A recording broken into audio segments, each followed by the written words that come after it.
अल्हम्दुलिल्लाह अल्लाह के फज़ल व करम से दर्स नंबर 30 पर 1 चल रहा है।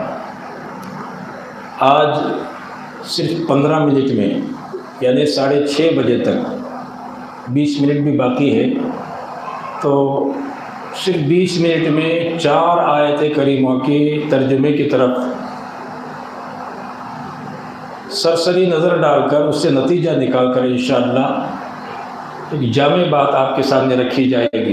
अल्लाह की बारगाह में सबसे पहले मैं दुआ करता हूँ कि मुझे हक़ बोलने और आप तमामी हज़रात को अल्लाह ताला हक़ सुनने की तौफ़ीक़ और रफ़ीक़ अता फ़रमाए। सबसे पहले देखिए, आप तमामी हज़रात को ये आयत करीमा याद है, सूरह फ़ातिहा की आयत करीमा है, इय्याका नअबुदु व इय्याका नस्तईन। उसका तर्जुमा यूँ है कि अल्लाह हम तेरी ही इबादत करते हैं और तुझी से मदद मांगते हैं। इसके 2 हिस्से हैं। पहला हिस्सा तो इबादत से ताल्लुक़ रखता है, दूसरा हिस्सा इस्तिआनत यानी मदद से ताल्लुक़ रखता है। पहले हिस्से में कोई शक नहीं है, अल्लाह के सिवा कोई इबादत के लायक है ही नहीं, अल्लाह ही इबादत के लायक है। वो खालिक़ अर्ज़ व समा है, सारी कायनात को मुहीत है, वो खल्लाक़ दो आलम है, वो परवरदिगार आलम है।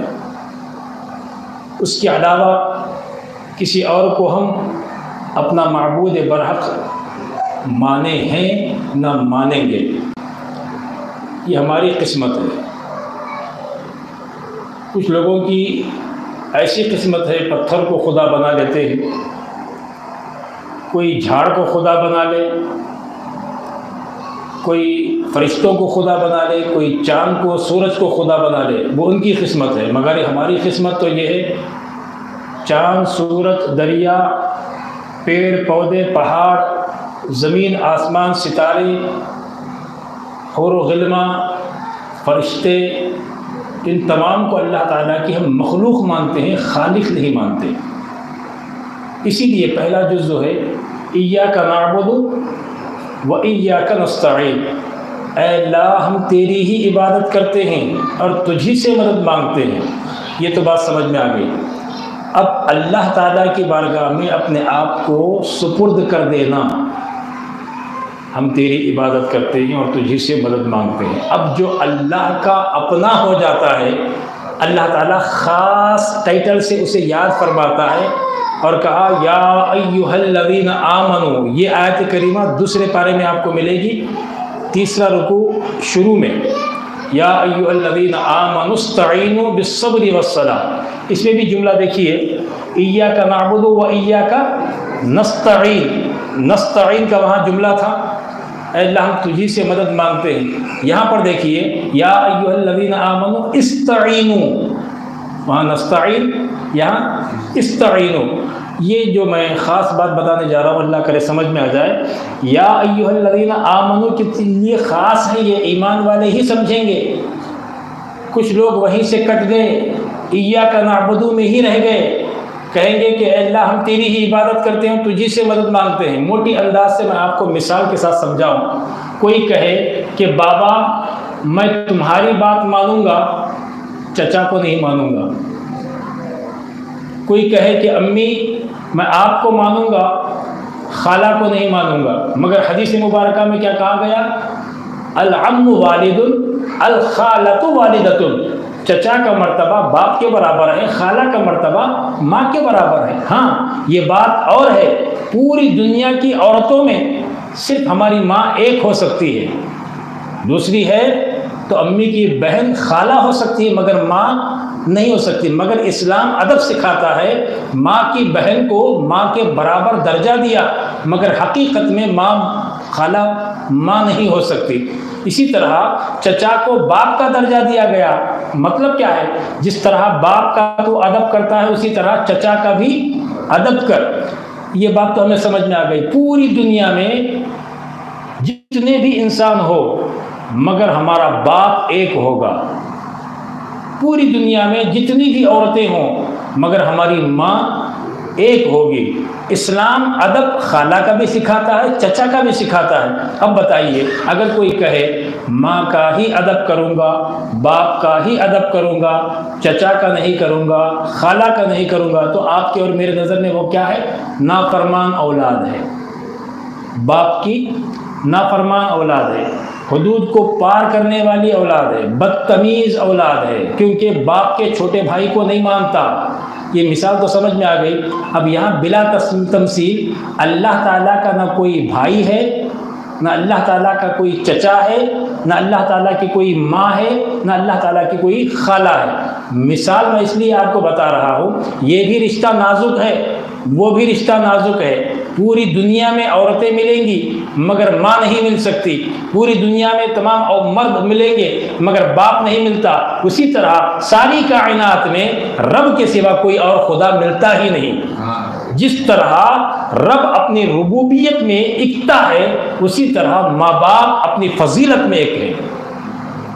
फिर भी अगर चचा को खाला को ना मानने वाले को जिस तरह बदतमीज़ औलाद कहते हैं, उसी तरह अल्लाह ताला का ये हुक्म माना, इय्याका नअबुदु व इय्याका नस्तईन, ऐ अल्लाह मैं तेरी इबादत करता हूँ और तुझी से मदद मांगता हूँ। तो जब अल्लाह के करीब अपने आप को कर दिया, अब अल्लाह अपना लेता है और ख़ास हुक्म लगाता है, इस्तईनु बिस्सब्र वस्सलात, और तुम सब्र से भी मदद मांगो, नमाज से भी मदद मांगो। जिस तरह ये बेटा बाप का अदब करेगा, चचा का नहीं करेगा, तो जिस तरह बदबख्त कहलाएगा, उसी तरह अल्लाह की मदद मांगने का दुआ सूरह फातिहा में करेगा और सूरह बकरा की आयत नंबर 150 पर 3 के तहत इस्तईनु बिस्सब्रि वस्सलाह, सब्र से और नमाज से मदद मांगने को इनकार करेगा, तो बद किरदार मखलूक होगा। क्योंकि इंसान अल्लाह ताला का एक हुक्म तो मान रहा है, दूसरे हुक्म को फरामोश कर रहा है, पीछे डाल रहा है, अपनी तबीयत से कुरान की आयत करीमा को ले रहा है, अल्लाह के हुक्म के मुताबिक अपनी ज़िंदगी नहीं गुजार रहा। इस बात पर एक बात और उभर कर सामने आती है, इस्तईनु बिस्सब्रि वस्सलात, सब्र से मदद चाहो और नमाज से मदद चाहो। यहाँ पर दो लफ्ज़ आए हैं, सब्र और नमाज। फिर एक सवाल इसमें पैदा होता है, सवाल ये है कि ऐ अल्लाह, मदद मांगने का तूने जो हुक्म दिया है, पहले बता के सब्र कहाँ मिलेगा, पहले ये बता कि नमाज कहाँ मिलेगी। तो उसमें या अय्युहल्लज़ीना आमनू इसलिए क़ैद लगाया कि जो ईमान वाले हैं, अल्लाह ताला का फज़ल उनके ज़हनों पर होगा, वो अच्छी तरह समझ में आ जाएगा उनको कि जो ईमान वाले हैं उनके दिलों में अल्लाह ताला हिदायत वाला नूर अता करेगा। उनको अच्छी तरह ये बात मालूम है, नमाज तन्हा नहीं मिलेगी, नमाजी में नमाज मिलेगी, सब्र तन्हा नहीं मिलेगा, साबिर में सब्र मिलेगा। तो इसमें सिफत को मौसूफ में तलाश करने के लिए हुक्म दिया गया। तो मतलब ये है, राज हमें मालूम हो गया कि अल्लाह बताना यह चाहता है, सरजमीन सारी कायनात में जो कोई कलमा गो हो, अगर वो नमाजी हो, अगर वो साबिर हो, ऐसा काम अपनी जिंदगी का कर रहा हो जो मुझे और मेरे हबीब को पसंद हो, तो वो गैर नहीं है, वो मेरा महबूब है। अब उससे मदद मांगना दरअसल मुझी से मदद मांगना है। और मोटी मिसाल आपके सामने रखूं, हिंदुस्तान में कानून कहाँ बनता है, तो आप बताएंगे पार्लियामेंट में बनता है। पार्लियामेंट में बनाने वाले कानून कितने अफराद होते हैं, तो आप बताएंगे 10 आदमी होते हैं। 10 आदमियों का काम क्या है, कानून बनाना। पार्लियामेंट में 10 आदमी होते हैं, ये तमाम किताबों को मुतालिया करके एक कानून बनाते हैं। अब बताइए, पार्लियामेंट में कानून बना, क्या वो पार्लियामेंट है कि अदालत है? वो अदालत नहीं है, पार्लियामेंट। इसका पार्लियामेंट का काम क्या है, वहां कानून बनाना। नाफिज करने के लिए कोर्ट रखा गया, नाफिज करने के लिए उस हुक्म को कोर्ट रखा गया। अब एक लोअर कोर्ट है, एक डिस्ट्रिक्ट कोर्ट है, एक हाई कोर्ट है, एक सुप्रीम कोर्ट है। उसी तरह मैं आपको बताऊं, जिस तरह कानून पार्लियामेंट में बनता है, उसी तरह इस्लाम के कवानीन बनाने का हक अल्लाह उसके रसूल को है। मिसाल के तौर पर पार्लियामेंट समझ लीजिए, हालांकि वो मिसाल सूटेबल नहीं है, मगर समझाने के लिए मैं बात बता रहा हूँ। कानून बनाने का हक अल्लाह उसके रसूल का है, और ये कानून बने बनाए को नाफिज करने का काम इमाम आज़म अबू हनीफा को है, इमाम मालिक को है, इमाम शाफई को है, इमाम अहमद बिन हम्बल को है। ये 4 अदालतें हैं, और तमाम अदालतों के अंदर जो भी कानून नाफिज होगा वो मदीने वाले का कानून होगा, वो कायनात परवरदिगार आलम का कानून होगा। वही कानून को इमाम आज़म नाफिज कर रहे हैं, इमाम मालिक नाफिज कर रहे हैं, इमाम शाफई नाफिज कर रहे हैं, इमाम अहमद बिन हम्बल नाफिज कर रहे हैं, इमाम अहमद बिन हम्बल नाफिज कर रहे हैं। ये कानून हो गया, ये नाफिज होने के मामले भी समझ में आ गए। आज हमारे घर में चोरी हुई, कहाँ जाकर रिपोर्ट दिखाएंगे? है पुलिस स्टेशन में जाकर रिपोर्ट लिखाएंगे? नहीं नहीं नहीं जी, मैं दिल्ली जाकर पार्लियामेंट में उसकी दर्जी रखूंगा, बात नहीं चलेगी। दिल्ली में रहने वाले कानून बनाते हैं कि हमने कोर्ट बना दिए हैं, सुप्रीम कोर्ट, हाई कोर्ट और लोअर कोर्ट और डिस्ट्रिक्ट कोर्ट। जहां तू रहता है वहां लोअर कोर्ट में पहले अपना मुकदमा दर्ज करा, वहां फैसले से तू मुतमईन नहीं है तो डिस्ट्रिक्ट कोर्ट में अप्लाई कर, डिस्ट्रिक्ट कोर्ट में आप मुतमईन नहीं है तो हाई कोर्ट में कर, हाई कोर्ट में मुतमईन नहीं है सुप्रीम कोर्ट में कर। मसला अब और मैं और आप जाकर पार्लियामेंट वालों से ये कहें मुझे हुकूमत से ही मदद मांगना है, तो आपको वो क्या कहेंगे? अरे नादान, समझ तो सही, ये मुहकमे हैं, डिस्ट्रिक्ट कोर्ट मुहकमे हैं, लोअर कोर्ट मुहकमे हैं, सुप्रीम कोर्ट, हाई कोर्ट ये मुहकमे हैं, कानून ही के इदारे हैं। और ये पुलिस स्टेशन क्या है? तो कहा यही कानून है। वही अदालत जो नाफिज करती है कानून, सीधे पुलिस वाले के पास जाकर नहीं, बल्कि ये पुलिस वाला वकील को लेकर कहाँ जाना है? कोर्ट में जाना है। तो ये मिसाल समझ में आ गई। अब अगर कोई सरफिरा ये कहे कि नहीं, मैं मेरे घर में चोरी हुई, जाकर मेरे मोहल्ले वालों का नाम मैं पार्लियामेंट में लिखाऊंगा, मैं हुकूमत से ही मदद मांगूंगा, तो हुकूमत वाले सीधे साधे जवाब में उसे कहेंगे तुझे दिल्ली टिकट रख के सफ़र करके आने की ज़रूरत नहीं थी, तेरा मोहल्ला कौन सा था, उसी मोहल्ले में एक स्टेशन था, उसी में जाकर रपट लिखा देता, उसी पर बात तेरी काम तेरा ख़त्म हो जाता, मगर तुझे खर्चा करके यहाँ आने के बाद भी तेरा काम नहीं बना। जिस तरह बिला तमसील दुनिया के कानून को चलाने के लिए पार्लियामेंट भी हो, हमारा फैसला हल नहीं हो सकता, सुप्रीम कोर्ट, हाई कोर्ट, अदालत भी हो, हमारा फैसला हल नहीं हो सकता जब तक के पुलिस वाले के जरिए वकील को पकड़कर कोर्ट में ना जाएं। ये दुनिया का मामला है तो खुदा की बारगाह में बगैर पुलिस के, बगैर वकील के, इमाम आजम के बगैर, इमाम मालिक के बगैर, इमाम अहमद बिन हम्बल के बगैर, इमाम शाफई के बगैर किस तरह रब की बारगाह में हम जा सकते हैं? इमाम आजम के पास आकर यह सवाल किया गया कि जब इमाम किरात करता है, इमाम ही की किरात मुक्तदी की किरात होती है।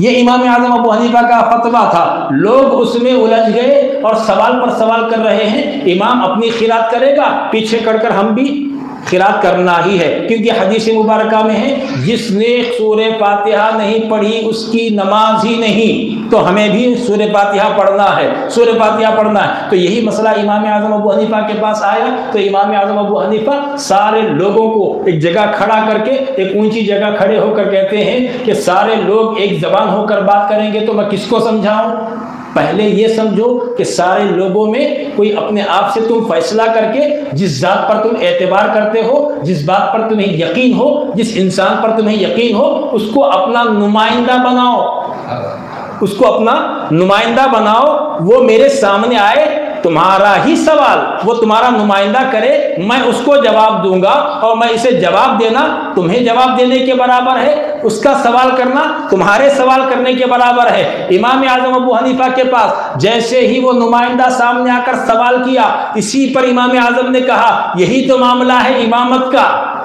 सारे लोग अपना अपना मसला बताते रहेंगे तो ये अदब के खिलाफ होगा।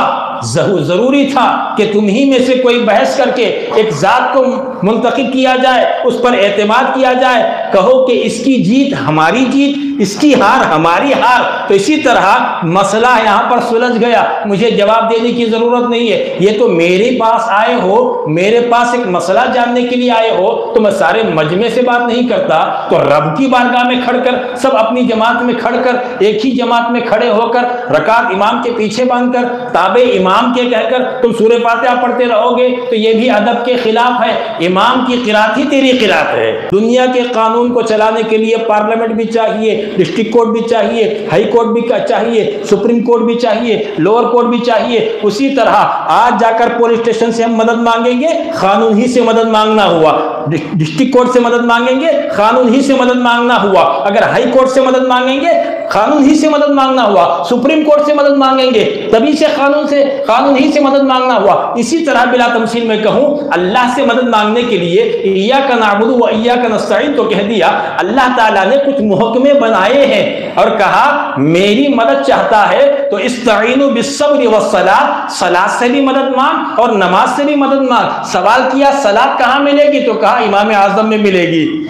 सब्र कहाँ मिलेगा, तो गौसे आजम में मिलेगा। मैं कहूं करबला की धरती पर इमाम हुसैन के क़ेमे में सब्र मिलेगा। इमाम हुसैन मदीने से मक्के तक चल रहे हैं तो सब्र लिए हुए हैं, मक्के से कूफा तक आए हैं तो सब्र के साथ आए हैं, कूफा से करबला पहुंचे हैं तो सब्र के साथ है, पानी बंद कर दिया गया तो सब्र है, दाना बंद कर दिया गया तो सब्र है, अपने घर के एक एक जवान को शहीद होता हुआ देखा तो सब्र किया, अपने छोटे से बच्चे के हल्क में तीर को पैवस्त हुआ देखा फिर भी सब्र किया, और उनके जिस्म से वो तीर के खंजर को निकाला तो गुलूए अली असगर से जो खून का फव्वारा निकला, इमाम हुसैन अपने हाथों में लेकर आसमान की तरफ उछालकर इस हाथों में जो खून लगा था अपने चेहरे पर मलते हैं और आसमान की तरफ इशारा करते कहते हैं कि ऐ अल्लाह, ये तेरा बंदा अपने लख्ते जिगर को तेरी राह में कुर्बान कर दिया है, इस हाल ही में मैं तुझे क़यामत के रोज मिलूंगा। तो इस हालत में सब्र करना बहुत बड़े जज्बे की बात है। सब्र कहाँ मिलता है, इमाम हुसैन के क़ैमे में सब्र मिलता है, कलीजा ज़ैनब में सब्र मिलता है, हज़रत उम्मे लैला के यहाँ सब्र मिलता है, हज़रत कासिम बिन अली के यहाँ सब्र मिलता है, मुस्लिम बिन अकील के यहाँ सब्र मिलता है, अली असगर के यहाँ सब्र मिलता है, अली अकबर के यहाँ सब्र मिलता है, सैयदा ज़ैनब के यहाँ सब्र मिलता है, इमाम हुसैन के क़ैमे के यहाँ सब्र मिलता है। जसद हुसैन में सब्र है, दिले हुसैन में सब्र है, ज़हने हुसैन में सब्र है। तो जिसके साथ सब्र है इन्नल्लाह मअस साबिरीन, उसी के साथ रब्बुल आलमीन है। यहाँ पर मदद मांगने की बात आई, सब्र से भी मदद मांगो और नमाज से भी मदद मांगो। या सब्र भी है, नमाज भी है। अब यहाँ ये आयत करीमा का तर्जुमा पढ़कर हम करबला में पहुंचे, हमारी अक्ल हैरान हो गई। मौला मामला ये क्या है, या अय्युहल्लज़ीना आमनु इस्तईनु बिस्सब्रि वस्सलात, सब्र से भी मदद मांगो और नमाज से भी मदद मांगो। यहाँ पर देखा 72 भी नमाज पढ़ रहे हैं, या 20,000 का मजमा भी नमाज पढ़ रहा है। यहाँ पर भी अजान हो रही है, वहां पर भी अजान हो रही है, यहाँ भी तहरत का एहतमाम, वहां भी तहरत का एहतमाम है, यहाँ भी रुकू और सुजूद है, वहां भी रुकू और सुजूद है। ऐ अल्लाह, इस मजमे में यहाँ 72 को देखें या 20,000 या 22,000 को देखें तो उस वक्त रब तबारक व तआला की बारगाह से जवाब यही है कि करबला के मैदान में ये ना देखना कि अजान किधर है, ये ना देखना कि तहरत का एहतमाम किधर है, ये ना देखना कि नमाज कौन पढ़ रहा है, बल्कि ये देखना कि सब्र कौन कर रहा है। तो हमने देखा करबला के तमाम वाक़ियात में हुसैन के अलावा कोई और मजमा सब्र के लायक ही नहीं था। यजीदियों का जुल्म ढाकर अपने जालिम होने का सबूत दे रहा था, इमाम हुसैन जुल्म को सहकर मजलूम होने का सबूत दे रहे थे। यही बात याद रखें, मजलूम के साथ सब्र होता है, वही साबिर के साथ रब होता है। अब चलो अपनी जिंदगी की तरफ एक नजर डालते हैं। मैं भी जी रहा हूं, आप भी जी रहे हैं। जब भी मुश्किल में आए जरा परेशान हो जाते हैं, जब बीमारी आए जब परेशान हो जाते हैं, इमाम हुसैन से पूछते हैं, या आली मकाम, ए शुहदाए करबला, अली मुर्तज़ा के लख्ते जिगर, फातिमतुज़ ज़हरा के दिल के चैन, आप बताएं कि मैं मुश्किल में हूँ, परेशानी में हूँ, बीमारियों ने जकड़ा हुआ है, गर्दिशों में घिरा हुआ हूँ, अब मैं क्या करूँ? या इमाम आली मकाम आप बताइए। तो उस वक्त इमाम आली मकाम का जवाब सुनिए। हुसैनियों को इमाम हुसैन जवाब देते हैं, जब भी कोई मुसीबत तुझे सताए करबला की मेरी मुसीबत याद करना, तेरी मुसीबत समझ में कम आएगी, क्योंकि तेरी मुसीबत बहुत छोटी है, मेरे साथ जो मामला हुआ तेरी रूह कांप जाएगी। तो इस सबक को हम सीने से लगाकर जिंदगी करेंगे कि नहीं करेंगे। और आज कुछ लोगों को क्या होना, आसान होना, क्या होना, आसान होना जिंदगी, और जिंदगी में भी लग्जरी जिंदगी, दुनिया में भी लग्जरी जिंदगी रहना। हम ना कौन गालियां देना नहीं, हम ना कौन मारना नहीं, हमारे पास थक्के के नीचे कट्टे कट्टे पैसों के कट्टे मिल जाना, सोने के घट्टे मिल जाना, हमारे को मामला क्या, बहुत सुकून से जिंदगी गुजारना। हमें बोलेंगे ये इस्लाम का तरीका है कि नहीं, कहीं क्योंकि तो कुरान के अपोजिट तुम्हारा अकीदा है। तुम्हारा मामला क्या है, अकीद दुनिया में भी अच्छा रहना, लग्जरी जिंदगी जीना, वहाँ गए तो भी जन्नत में भी गम्मत में रहना। कैसा होता, हरगिज नहीं होता। सुनो, आदम अलैहिस्सलाम से लेकर आने वाले इमाम मेहंदी तक पूरी हिस्ट्री आपको एक किताब में मिल जाती। जो भी अल्लाह के कुर्ब में है उसको आजमाया गया, जो भी जितनी मंजिल में अल्लाह के कुर्बियत की मंजिल में है उसको उसी तरह आजमाया गया। दुनिया में मुसीबतें काटी तो उनके लिए बशारत है, हम ना दुनिया में भी अच्छा होना, आखिरत में भी अच्छा होना। यहाँ मुश्किल काटना, खाने को नहीं रहना, पीने को नहीं रहना, लोग हमारे से कम दर्जे वाले, हम ना गालियां देना, हमें सुनना, हम ना ताने देना, हमें सब्र करना, ये मामले में यहाँ घिसी पिटी जिंदगी गुजारे तो फ़इन्ना मअल उसरी युसरा, इन्ना मअल उसरी युसरा। 2 मरतबे अल्लाह ताला ने फरमाने का हुक्म क्या है, तो कहा कभी दुनिया में रहकर दुनियादार लोग मिलते, उनके साथ बैठते, अकीदा कमजोर हो जाता नहीं, कुरान पढ़ ले, फ़इन्ना मअल उसरी, मुश्किल के बाद आसानी है। अब बात यहीं पर खत्म, फ़इन्ना मअल, बेशक मुश्किल के बाद आसानी है। इस पर दलील दे दो, मक्के के 12 साल मेरे आका मुश्किल के गुजारे, मदीने के 10 साल गुजारे।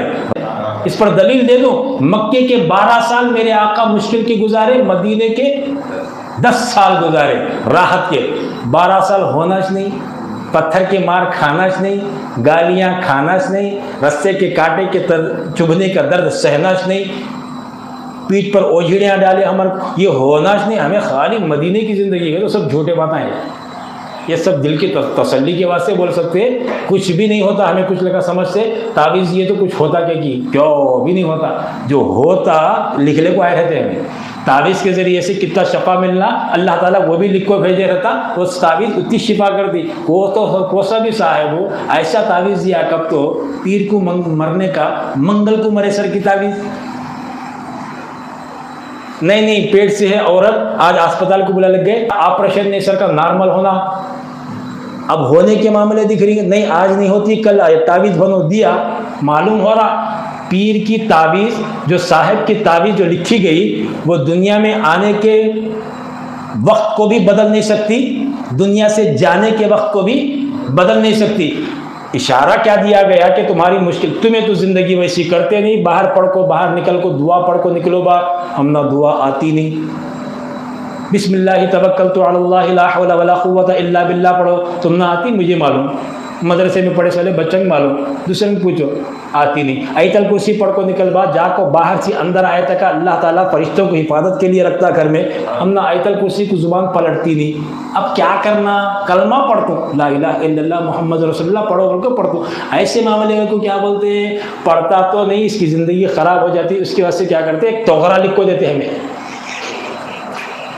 बड़ा तोगरा लिख को देते हैं, देखो बराबर चिपका, जाते टाइम पर देखना जाना, आते टाइम पर देख को घर में घुसना, कम से कम इतना तो देख ले को ये क्या लिखे साहब। तुम्हें अगर एक बार मुझे पूछा तो ये कोने में कुल या अय्युहल काफिरून लिखूं, ये कोने में कुल हुवल्लाह का सूरा लिखूं, नीचे के कोने में कुल औज़ु बिरब्बिल फलक का लिखूं, ये आखिरी कोने में कुल औज़ु बिरब्बिन नास का लिखूं, बीच में आयतल कुर्सी लिखूं, फिर उसके जो 16 के नक्श के तावीज़ जो है ना, उसमें या अल्लाह या रहमान या रहीम या करीम या जब्बार या सत्तार या वहाब या मन्नान या बासित या हय्यु या क़य्यूम या हाफिज़ या सलाम या शहीद या शाफी या काफी लिखूंगा, अल्लाह के 16 नामा लिखो। हाँ बस ये देख लिया तो बस कथा, फिर पढ़ता नहीं, पढ़ने का भी मामला। हाँ ये 16 नामा लिखी तो देख को बाहर जाता हूँ, देख को अंदर आता हूँ, मगर पढ़ने का नहीं। ऐसे लोगों को क्या करेगा तो तुम्हें ले हो तावीज़ आके, मगर ये बात को अकीदा बढ़ा ले को क्या करना, ये तावीज़ ये तो मेरा बताओ कौन तो एक दिन बाद मरा क्या? समझ में आ गया नहीं किस्सा कि अली असगर शहीद हुए ना, अब्बास अलमबरदार के बाजू कट गए, सारे वाक़यात आपको सुने ना।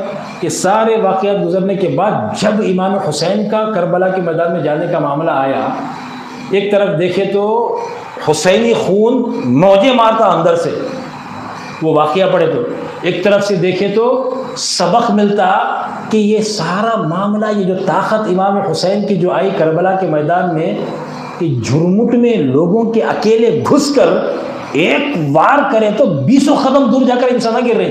ये ताकत कहाँ से आई बोले तो समझ में आया ये रूहानी ताकत है। ये ताकत जिस्मानी नहीं है, ये रूहानी ताकत है। ये ताकत हमें ये बात समझाई थी कि अल्लाह ताला का करम जिसके साथ होता है, अल्लाह ताला ऐसे चीज़ें तमाम दुनिया के आता है और एक निशान बनाता है ताकि लोग देखकर उसमें अपने रूहानियत को ताज़ा करें, ईमान को ताज़ा करें, अपने ईमान को पुख्ता करें। ये सारा मामला। अब चलिए इमाम हुसैन से पूछते हैं, या आली मकाम, आपने अपनी जान नमाज में क्यों दी? है ना जी, बड़ा सवाल है नहीं? या इमाम आली मकाम अलैहिस्सलाम, आपने अपनी जान नमाज में क्यों दी? ज़ुबान हाल से इमाम हुसैन का जवाब सुनिए। कहते हैं कि वो सजदे में जो मैंने अपनी जान दी ना, वो सजदा शरीयत में क्या दर्जा रखता है पूछ। मेरे आका अलैहिस्सलाम इरशाद फरमाते हैं, जब बंदा नमाज के लिए खड़ा होता है तो रब के करीब होता है, रुकू करता है तो और करीब होता है, सजदा करता है तो इतना करीब। लगे हाथों एक मसला भी बता दो। यहाँ खड़कर मैं नमाज पढ़ रहा हूँ अकेला, जमात के साथ में, अकेला मैं यहाँ नमाज पढ़ रहा हूँ, आप मेरे सामने से नहीं जा सकते, रुकू में नहीं जा सकते, अगर मैं सजदा कर रहा हूँ तो जा सकते। मसला है शरीयत का, क्योंकि सजदे में बंदा रब के इतने करीब हो जाता कि रब और बंदे के बाज़ औक़ात बंदे की ज़ात पर, उसकी रूहानियत की पाकीज़गी पर डिपेंड करता कि बाज़ औक़ात बंदे और रब के दरमियान में पड़े हुए पर्दे उठ जाते सजदे की हालत में। इसीलिए शरीयत का कानून बताया गया, जब तुम क़ियाम में हो आगे से ना गुजरो, रुकू में है बंदा तो उसके आगे से ना गुजरो, सजदे में चला गया तो आप आगे से गुजर सकते हो, क्योंकि वो बंदे और रब के दरमियान के मिलाप का दर्जा है। अब खड़ा है तो नहीं गुजरना है, अब वो खुर्बत का है। तो हुजूर अलैहिस्सलाम ने फरमाया, इतना करीब बंदे अल्लाह के करीब हो जाते हैं, इतना करीब हो जाते हैं कि बाजों के पर्दे उठ जाते हैं। इसी बात पर मुझे मौलाए कायनात का सजदा याद आया। बाजों के पर्दे उठ जाते हैं। तीर लगा था, तीर को हाथ लगाते तो तड़प जाते थे। किसी ने मशवरा दिया, अली को ना तड़पाओ, इनकी आदत मैं जानता हूँ, इनको छोड़ दो। जब वो नमाज में जाते हैं, जब सजदे में जाते हैं, तीर को खींच लो। जब अली अलैहिस्सलाम सजदे में थे, तीर को खींच लिया गया, नमाज मुकम्मल हो गई, अली उठकर तीर को ढूंढते हैं, तीर को अपने जानों में लगे हुए तीर को ढूंढते हैं। तो मतलब यह है कि नमाज वो है जो बंदा अपने आप को भूलकर रब की कुर्बत में गुम हो जाता है। अली के जिस्म से तीर को निकाला गया, अली को खबर नहीं। पर्दे देखो, अपने आप को भी एब्सेंट कर देना पड़ता सजदे में, वो कुर्बत की मंजिल है। बाबा ऐसे, और अम्मी का मामला क्या है? हजरत बिलाल फजर की अजान देते हैं तो अम्मी इनके मुसल्ले पर बैठकर रब के बारगाह में दुआ इस तरह करते हैं कि ऐ अल्लाह, इतनी छोटी रात क्यों बनाया कि तेरी महबूब बंदी की इबादत जी भर के ना कर सकी, फजर हो गई, सुबह सादिक का वक्त हो गया। अम्मी ऐसी तो सब समझिए बेटा कैसा होगा। बाबा ऐसे हैं, अम्मी ऐसी हैं, तो बेटा कैसा होगा। तमाम तारीख लिखने वालों ने, मुअर्रिखीन ने लिखा, इमाम हुसैन अलैहिस्सलाम पूरी जिंदगी एक वक्त की नमाज, चाहे हजर में हो या सफर में हो, तहज्जुद नहीं छोड़ेगा। इस पर दलील दे दो, मक्के के 12 साल मेरे आका मुश्किल के गुजारे, मदीने के 10 साल गुजारे राहत के। 12 साल होनाच नहीं, पत्थर के मार खानाच नहीं, गालियां खानाच नहीं, रस्से के कांटे के चुभने का दर्द सहनाच नहीं, पीठ पर ओझड़ियाँ डाले हमारे, ये होनाच नहीं। हमें खाली मदीने की ज़िंदगी है, तो सब झूठे बातें हैं। ये सब दिल की तसल्ली के वास्ते बोल सकते हैं। कुछ भी नहीं होता, हमें कुछ लगा समझ से तावीज़ ये तो कुछ होता क्या, कि क्यों भी नहीं होता। जो होता लिखने को आए रहते हैं।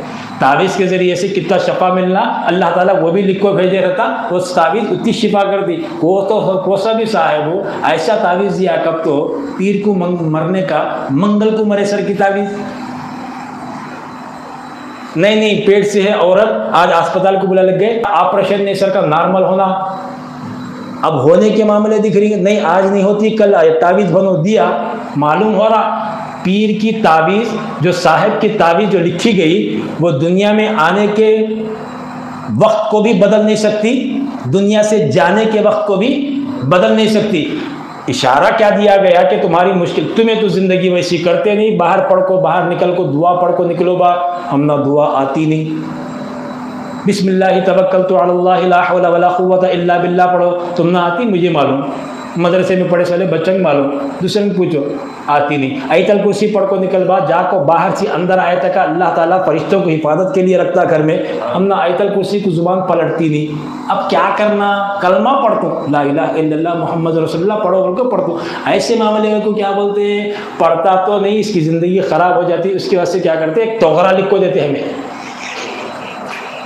बड़ा तोगरा लिख को देते, देखो बराबर चिपका, जाते स्टेम पर देखना जाना, आते स्टेम पर देख को घर में घुसना, कम से कम इतना तो देख ले को ये क्या लिखे साहब। तुमने अगर एक बार मुझे पूछा तो ये कोने में कुल या अय्युहल काफिरून लिखूं, ये कोने में कुल हुवल्लाह का सूरा लिखूं, नीचे के कोने में कुल औज़ु बिरब्बिल फलक का लिखूं, ये आखिरी कोने में कुल औज़ु बिरब्बिन नास का लिखूं, बीच में आयतल कुर्सी लिखूं, फिर उसके जो 16 के नक्श के तावीज़ जो है ना, उसमें या अल्लाह या रहमान या रहीम या करीम या जब्बार या सत्तार या वहाब या मन्नान या बासित या हय्यु या क़य्यूम या हाफिज़ या सलाम या शहीद या शाफी या काफी लिखूंगा, अल्लाह के 16 नामा लिखो। हाँ बस देख लिया तो बस कथा, फिर पढ़ता नहीं, पढ़ने का भी मामला। हाँ ये 16 नामा लिखी तो देख को बाहर जाता हूँ, देख को अंदर आता हूँ, मगर पढ़ने का नहीं। ऐसे लोगों को क्या करेगा तो तुम्हें ले हो तावीज़ आके, मगर ये बात को अकीदा बढ़ाने को क्या करना, ये तावीज़ ये तो मेरा बताओ कौन तो एक दिन बाद मरिया, क्या समझ में आ गया नहीं किस्सा। नमाज में अपनी जान इमाम हुसैन ने दी है, और उस वक्त कुरान के जुमले में कोट करना चाहता हूँ, उस वक्त जब मलकल मौत आए होंगे ना, आए हैं, जब कहे होंगे ऐ हुसैन, बचपन से शहादत का मुद्दा सुनकर आपने कभी दुनियावी खेल खेला नहीं, आए हैं दुनियावी बच्चों के साथ आपने कभी दुनियावी खेल नहीं खेला, आप तैयार ही हुए करबला के लिए, आपका बचपना करबला की प्रैक्टिस थी, आपकी जवानी करबला का इंतज़ार था। आप करबला में आए हैं तो आप अपनी आंखों के सामने अपने कुंबे को लुटते हुए देखे हो, ऐसी हालत में अपने रब को याद करते हो, है और रब की बारगाह में सजदा रेज होने के लिए दुश्मन से मोहलत लेते हो। आओ, रब का भी यही फैसला है, मैं मलकल मौत तुम्हारे इस्तिक़बाल के लिए खड़ा हूँ। जब सजदे में इमाम हुसैन का सरे मुबारक और शिम्र ज़िल जौशन का वार, तने नाजुक से सरे अनवर को जुदा करने का वार जैसे ही हुआ, उस वक्त रूह कब्ज़ करने वाले मलकल मौत ने यही आयत करीमा पढ़ी होगी, या अय्यतुहन नफ्सुल मुतमइन्ना, ऐ इत्मीनान वाली जान, इरजिई इला रब्बिकी, चल लौट चल अपने रब की बारगाह में, जो तेरा रब है। इस हालत में राज़ियतम मरज़िया, तू उससे राजी, वो तुझसे राजी। फदखुली फी इबादी, ये जो तूने सजदा किया है वो ये सजदे पर सारी कायनात को नाज है। फदखुली फी इबादी, जिस तरह तूने इबादत की है उस इबादत का मुजदा क्या है, उस इबादत का इनाम क्या है, वदखुली जन्नती, सीधे जन्नत में चला जा। नाम क्या है, वदखुली जन्नती, सीधे जन्नत में चला जा। और जन्नत में अकेला नहीं, जन्नत में अकेला नहीं। कुछ लोग रिवायत पढ़ के सुनाते ना, क्या करबला के हशर के मैदान में किसी का पसीना घुटनों तक होगा, कमर तक होगा, ये रिवायतें हकीकत में हैं। पहले ये सुनो किसके लिए होगा, ये तो सुन लिया ना रिवायतों में, घुटने तक पसीना होगा, कमर तक होगा, मुंडों तक होगा, कान की लो तक होगा, पसीने में शराबोर होंगे, ये वाकया तो सुना। ये तो सुना ना, इसको साइड में रखें। ये किसके लिए पहले सवाल करेंगे, किसके लिए? जो दुनिया में गद्दारी रसूल में मरा, उसके लिए है। जो गद्दारी काम करके दुनिया से गया है, उसके लिए है। अल्लाह की नाफरमानी करने वाले के लिए वो सज़ा है। अल्लाह के कानून को अपने हाथों से तोड़ने वाले के लिए वो सज़ा है। अल्लाह की बनाई हुई शरीयत को तोड़ मरोड़ कर पेश करने वालों के लिए वो सज़ा है। हम हुसैनी हैं, हम पंजतनी हैं। सुनो हमारा मामला क्या होगा। ये भी बात हदीस से हटकर नहीं है, ये भी बात हदीस से हटकर नहीं है, वो भी हदीस थी। ये कहा गया पसीने में शराबोर होंगे, ये भी हदीस मुबारका। मेरे दोस्तों, इस हदीस पर भी गौर करो। ये हदीस मुबारका में हुजूर अलैहिस्सलाम ने जवाब दिया मौलाए कायनात को। अली ने पूछा हुजूर अलैहिस्सलाम से, या रसूलुल्लाह सल्लल्लाहु अलैहि वसल्लम, जन्नत में पहले कौन जाएंगे? तो हुजूर अलैहिस्सलाम ने फरमाया, मैं और तुम और तुम्हारी बीवी और तुम्हारे 2 बच्चे जाएंगे। मौलाए कायनात उस वक्त जो जुम्बिश किए जुबान को और जो सवाल किए, उस सवाल पर मैं और मेरी माँ बाप और आने वाली नस्लें कुर्बान। अली कर्रमल्लाहु वजहुल करीम ने कहा, या रसूलुल्लाह सल्लल्लाहु अलैहि वसल्लम, जन्नत में आप, मैं और मेरी बीवी फातिमा और मेरे बच्चे हसन हुसैन होंगे, मगर हमें चाहने वाले कहाँ होंगे? हमें जो मोहब्बत करते हैं वो कहाँ होंगे? तो हुजूर अलैहि सल्लम ने फरमाया, जहां तुम रहोगे वहां वो भी रहेंगे। जन्नत का मामला, उससे पहले का हशर का मामला भी सुनो, बड़े मजे की बात। वो ये सब डूब रहे होंगे पसीने में, सवानेज़े के सूरज की तपश में जल रहे होंगे, कोई पसीने में डूब रहे होंगे, कोई आग के जूतों में, आग के जूते पहनकर उनके सरों पर भेजा खोल रहा होगा, वो उनका मामला। पंजतनियों के लिए खास मुद्दा वो ये है, वो उनके लिए अजाब था, आओ तुम्हारे लिए अलग से है। वो क्या है? हशर के मैदान में पंजतनियों को अलग किया जाएगा, कहा जाएगा कि यहाँ उन जलने वालों को जलने दो, डूबने वालों को डूबने दो, यहाँ वहां फिरने वालों को फिरने दो। अपनी किस्मत में तुमने पंजतने पाक की गुलामी लाया है, तो तुम्हारे लिए हश्र नहीं होगा, तुम्हारे लिए खास एहतमाम किया गया है। हम सब चौंक कर कहेंगे हमारे लिए क्या एहतमाम किया गया? जाकर देखेंगे जन्नत का दस्तरखान लगा है, जन्नत की ग़िज़ाएं लगी हुई हैं, लजीज ग़िज़ाएं लगी हुई है, और दस्तरखान के मेजबान कौन होंगे? मुस्तफ़ा आए हैं सल्लल्लाहु अलैहि वसल्लम, अली अलैहिस्सलाम, फातिमा अलैहिस्सलाम, इमाम हसन इमाम हुसैन अलैहिमुस्सलाम। पांचों के मेजबानी में हम मेहमान बनकर जाकर उनकी गुलामी करने के साथ मरे होंगे, तो वहां बैठकर खाना नसीब होगा।